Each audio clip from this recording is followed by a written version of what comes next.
Bonsoir. Est-ce Bonsoir. qu'il te serait possible, pasteur, de reprendre cette histoire de 10 cornes, 7 têtes et j'en passe? C'est compliqué.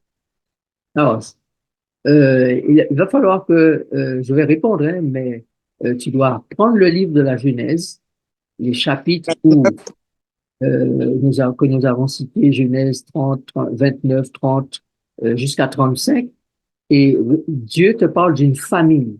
La famille, c'est celle de Jacob. Cette famille de Jacob va symboliser les deux grandes familles spirituelle, morale, religieuse de la planète Terre.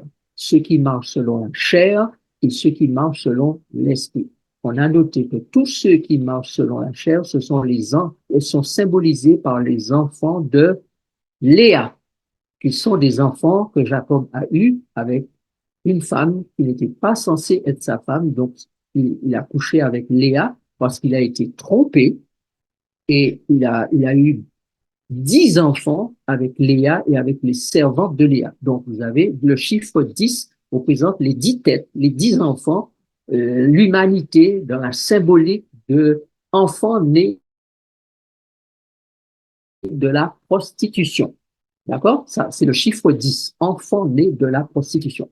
Donc, mais lorsque il a eu son septième enfant né de la prostitution, les enfants de Rachel sont nés. Rachel a eu deux enfants. Joseph et Benjamin. Donc l'Éternel est en train de nous dire qu'au septième temps, Dieu va réussir à avoir ses enfants à lui.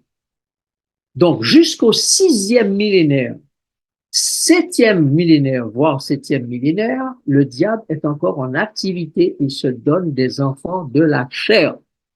Donc il y a prostitution de l'humanité au diable, fonctionnement de l'humanité selon la chair et qui donne des enfants qui vivent non selon l'esprit, mais selon la chair. Mais Christ, par une action puissante dans le sanctuaire céleste, Dieu très saint, va se donner des enfants qui auront vaincu la chair et qui vivront non plus selon la chair, mais selon l'esprit. Ces enfants-là, on les appelle les enfants de la promesse.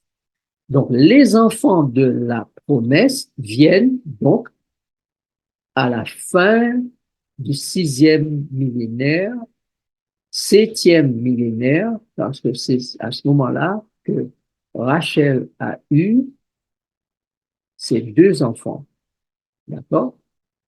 Joseph et Benjamin. Donc, Satan a une multitude d'enfants, symbolisés par le chiffre 10, qui vivent selon la chair, et Dieu a un reste d'eux qui vivent selon l'esprit.